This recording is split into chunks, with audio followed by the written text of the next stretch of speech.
So I'm here now with Gordon Boyd, who's just given us a very interesting presentation on Norfolk's attitude to the future of clusters and academies. Gordon, maybe you'd just give us a little bit of background about yourself and also a summary of the topics you covered today. Thanks, Neil. Yes, it was a great opportunity to be here this morning. I am responsible for working on various aspects of education strategy and partnership development in Norfolk. Previously I was a head teacher, and I'm very keen to be working with Norfolk Governors Network as we move ahead in what is, as we all know, a very challenging time. Lots of talk about autonomy and schools having much more self-determination.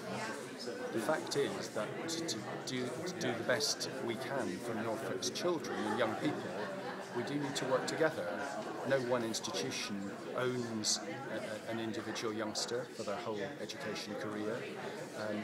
No one institution has a monopoly on good ideas about teaching and learning or leadership and management, and therefore establishing a sense of a Norfolk network and maintaining a sense of a Norfolk network is as important now as it ever was. And actually is something that the government is keen to see, that there is a degree of local accountability.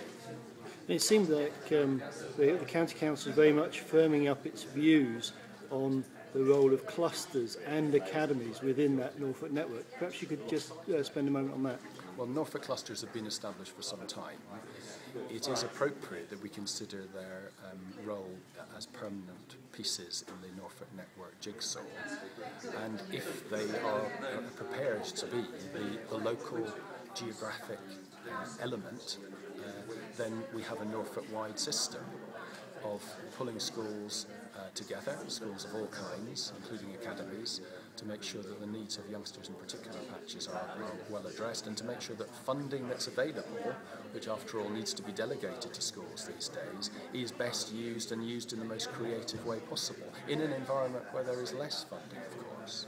Academies fit very well in with that, as schools are considering their own destinies and as we know, are being urged by national government to consider their status. We want to make sure that we help to shape the system, and as schools make that important decision themselves, we want to be sure we're working with them to make sure that the whole Norfolk system continues to do the best it should do for our young people, including in our urban areas, our most rural areas, and our areas where we know there's significant deprivation, including the high risk of youngsters becoming NEET, not in education, employment or training, at the age of 16.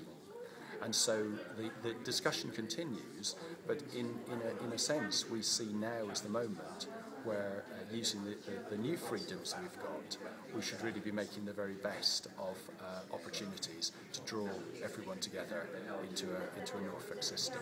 Excellent. Well, thanks very much for coming along. A really interesting presentation, and thanks again from NGN. Thanks, Neil.